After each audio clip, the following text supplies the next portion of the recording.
Are the fans finally getting tired of the WWE? It sure feels like something has shifted this year. Even online, more and more fans are asking themselves why they still watch the show. And the viewership numbers on Netflix, they definitely haven't hit the level that service was hoping for. So this got me thinking, why is that? Maybe the storylines just aren't compelling enough? When you're on Netflix, you have access to some of the best stories ever created. And then there's the WWE, which doesn't always compete on that level. And honestly, this isn't just a WWE problem, it's happening across the entire wrestling landscape. A lot of lapsed wrestling fans miss the classic soap opera drama that wrestling used to lean into. Should the WWE and AEW potentially copy some of the storyline styles you're about to see in this video? Would it help their product? In recent years, wrestling has tried to chase the reality TV vibe, but here's the twist. Reality TV isn't even the most popular genre anymore. Romance reality TV is. And this year, one wrestling company basically said, fine, let's go all in. They went into full Phil Mitchell mode, or for my friends across the pond, full Days of Our Lives. They blended soap opera and romance with pro wrestling. And the surprising part, the company that did this was the National Wrestling Alliance. Historically, the last promotion anyone would expect to embrace entertainment-driven storylines. But Billy Corgan loves this style, and he's managed to frustrate most of the remaining hardcore NWA fans with it. Yet somehow, more people are actually aware of the NWA now than ever before. Maybe this is working. Let me know what your favourite or most hated storyline has been this year. Either way, the results have been absolutely hilarious, and today we're going to go through the absolute worst NWA storylines the entire year, as we watch back NWA Does Soap Opera. Caribbean Flow. For most of the year 2024, women's tag team called Caribbean Flow mostly jobbed out in the women's tag division. La Rosa Negra and Rufy J seemed to be doing okay. Despite their losses, they were still fun. Then out of the blue, after a loss to the Page sisters, the team imploded. Rufy J jumped her partner from behind and gave her an eat defeat. She was tired of being a jobber. The beating she hands out looks brutal and serious, like it's leading somewhere. And it does for now. The two actually have an empty arena match. They go on to have an excellent empty arena match with some genuinely impressive and hard-hitting moves. It is the best women's match we have seen for ages on Power, and it's nice to see something completely different, a style you wouldn't usually get on this show. Rufy J ends up crushing La Rosa Negra with a devastating steel chair attack to win this match. After starting a genuinely interesting feud, a really great match between two pretty fresh characters, one of them looking like La Rosa Negra does too. What a look, by the way. And both girls just disappear from the show straight after this. The feud was never mentioned again. Rufy J's vicious assault was all for nothing. They have this great match and all this hype for nothing. The storyline is completely dropped, and so were the two girls. This really annoyed me because I was enjoying it a lot. Bram's world title reign. Who remembers Bram, the former TNA midcard wrestler who hung around as the best friend of Magnus Nick Aldis as the company crumbled to dust? It wasn't his fault, but man, did he pick a bad time to arrive in that company. Anyway, he eventually left TNA, and he's actually been in the NWA since the very beginning of their Power TV show back in 2019. In the NWA, he would change his name from Bram to Tan Latimer. After a very long time in the company as a tag team wrestler, he finally captured the big one in August of 2024, although it wouldn't hit TV screens until October 2024. He beat Ethan Carter III for the belt. At this point, the NWA had decided to end doing pay-per-views in an effort to save money. Instead, they would just hold shows and then divide the matches on those shows up into episodes of Power. Cheap and not so cheerful. One of the biggest victims of these budget cuts was Bram's world title reign. Across the year 2025, Bram would only defend the belt 7 times, including the match that he'd lost it in. Weeks would go by where the world champion wouldn't even feature on the TV show, which was incredibly dumb. He had just the one promo in the ring. As an effort to save money, most of his appearances were shot in bulk on balconies and standing in random dark alleyways as he looked more and more fed up. He would mutter vague threats about upcoming opponents, and then you wouldn't see him again for a few shows. Only 3 of his world title matches actually had a storyline reason to be happening, and the others were just random matches thrown out there. Whilst Tyrus may have been a horrific choice to have as the face of a wrestling company, Bram was far more forgettable and therefore may have been worse. And the worst bit was, it wasn't even his fault. But there was one storyline that did come out of his world title reign, and you'll find that absolute abortion coming later in this video. Knox and Murdoch vs Smooth. Mike Knox and Trevor Murdoch are 2 of the most well-loved and recognisable talents within the NWA. They are known worldwide thanks to their time within the WWE. They've also been largely successful within the NWA, where they have been well-decorated champions. Together they form the ultimate big boys tag team, Knox and Murdoch. In the fall of 2024, they captured the tag team titles. Their team was boosted further by their mascot, Eric Smalls. This is a man who Billy Corgan loves, and therefore he will always find a storyline for. He is often described as the most popular star on the NWA roster. He was heavily involved in the outcome of many of Knox and Murdoch's matches, and everybody was friends, until they weren't. During a tag match, Murdoch randomly got sick of Eric Smalls and smashed him with a big boot, turning heel on everybody's favourite superhero. His partner Mike Knox quickly joined him on his heel turn for seemingly no reason whatsoever. And what does this all lead to? No, it's not the debut of some massive new wrestler who's going to protect Eric Smalls from the big bold bullies. Oh no, instead it leads to Eric Smalls trying to beat them in matches. And the whole storyline here is whether or not Eric Smalls can beat them on his own. It's eventually deemed that although when you mess with Smalls you do get kicked in the balls, a 2-on-1 may be a bit too much for the little man to overcome. And instead, he has to have a handcuff heat match against Trevor Murdoch, a match where Mike Knox is handcuffed on the outside. But despite being handcuffed, he still manages to interfere in the damn match. Whoever came up with this match was an asshole. The story does seemingly have a happy ending though, because Smalls gets to bear witness to Knox and Murdoch losing the tag belts. This storyline somehow got more coverage than the actual people who took the tag belts from them. A complete waste of time that led to nothing except trying to get Eric Smalls television time. 2 NWA territories feud. Now this one may be good or it may be bad, depending on how you feel about old school wrestling. I think personally the payoff was okay-ish. Certainly had more of a payoff than most of this list. But it has taken up insane amounts of TV time, which makes it a far worse offender than what's come before this. Basically, Billy Corgan is determined to bring back the NWA territory system, so he has lots of smaller indie companies working under the NWA umbrella. 2 of these smaller promotions started feuding with each other, which leads to a storyline on NWA Power. There was to be a new president of this company, and one of these countrymen, Tennessee P, wins an election to become the president of NWA. By the way, there's no actual mention of the company's official owner, Billy Corgan, here, and what this even means for him, although he's been absent from NWA pretty much the entire year. Guess it makes sense that he needs someone to run the place. The rival indie promotion to Tennessee P's feels slighted by all his new rules. For months they feud and feud, but to the average fan, they don't care, because they're essentially fighting over nothing. It's like if the Hawk went outside his house and claimed a random bush, and then got into a battle over the ownership of said bush with my neighbour. Because this is Bush League. The wrestlers that represent the 2 companies weren't very exciting, and the NWA does a very poor job of introducing the new wrestlers representing these companies before they appear on Power. They just essentially show up with no introduction. This could have been used as a cool way to transition wrestlers onto the main show from your territory system, like a feeder system should actually work, but the execution has been poor. The Page family drama has heavily been involved in this storyline, and we're going to come on to the Page family drama later. But I will say, in the end, we got a fairly decent match when the 2 indie promotions had a match. It's just a shame that this didn't set up any new characters. It didn't make anyone want to watch these indie promotions, and it made the NWA feel Bush League for even featuring wrestlers, just like this guy here. Everybody wants Tiffany.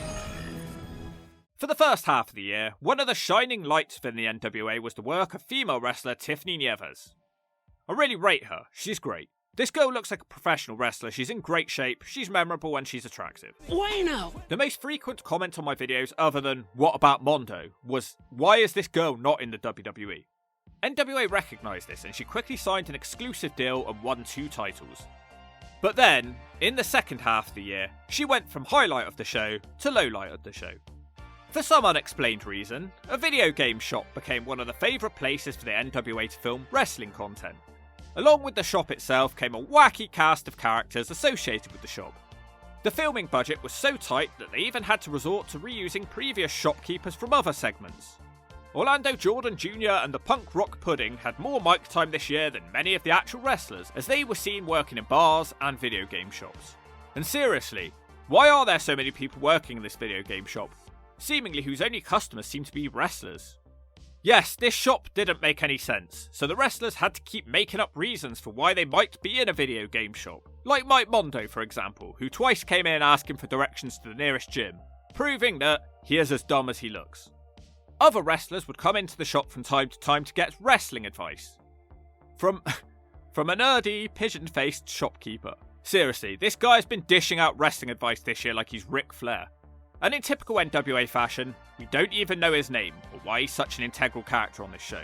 It was confusing, and you're left to make up your own backstory. Mine is that he secretly sells the wrestlers steroids. Anyway, Tiffany Nieves for some reason needed wrestling advice from the video game shop. This is despite her already being a double champion at the time. And I'm going to have to point this out, but her acting is so over the top it's basically adult movie vibes, which may be why this has been popular for her. She doesn't just want help from the shopkeeper though, but also from Dr. Vic, the former Ascension man. The shopkeeper and the doctor plot behind her back so that basically the shopkeeper can drive them closer together, even though the shopkeeper wants to sleep with her too. Then we get this whole segment where it's insinuated that these three have just been busy in a cupboard together. The whole point in this storyline was to further her wrestling career and lead her to capturing the top women's belt in the company. But since starting this insane storyline, she's barely even wrestled on Power. Instead, we've got weekly segments of her going on dates with Dr. Vic whilst trying to deny that they're even in a relationship. The Doctor seems to be the dominant force in this relationship despite how well she was doing in life before he came along. If you really have to do this relationship angle with an attractive, powerful young wrestler, she should be the one leading around the Doctor, not the other way around. It is rumoured that the whole point in this storyline is to appeal to the over 60s demographic who can watch this storyline and feel that they'd also have a shot with Tiffany Nieves. And this whole thing is made worse by the fact that she is in a tag team, and the tag team even has its own manager. So what is the point in any of this if she still needs wrestling advice from shopkeepers and doctors? In fact, it's rumoured that her tag team partner Valentina Rossi has just quit the company. Not because of the rumour that there's been problems with her pay, but instead due to her disgust with this entire storyline. And ultimately, the whole point in a wrestling storyline is to build up a feud or raise the stakes of a match. So what on earth could this possibly all be leading towards? It's been half a year. It's not making Tiffany look more impressive, it's making her look wacky. Why are they doing this to her, man? Damien Sandow versus Bram. As previously mentioned, the world title reign of Bram, Tan Latimer, has not been very good this year, and that's putting it mildly. But during this title reign, he did have one legit storyline, and my god, was it a bad one. This feud started off with the former Damien Sandow adamantly telling us that he has no business in a wrestling ring and he's just a manager nowadays. Wow, doesn't that make you want to see a match between these two? This comes off the back of Sandow revealing that Billy Corgan has just rewarded him with the most lucrative contract in wrestling history. Wow, so no wonder this show is so bad, they're spunking all of their budget on managers. But along with his contract, he's for some reason rewarded with a world title shot. Sandow starts talking about how Bram wasn't as good as people believed him to be and he was going to make things right. He will expose the true Bram to the world. He has secret information on the man called Bram and he's going to ruin his life. Sandow would spend the next few weeks holding the secret over Bram's head whilst letting other wrestlers in on the big secret. Pirate Paul Burchill reveals to Bram, yeah, they were just randomly invented as friends by the way, but Pirate Paul shows Bram the secret on his phone. They look 100 years old as they try to work out how to use this phone. The secret seems to truly upset young Bram.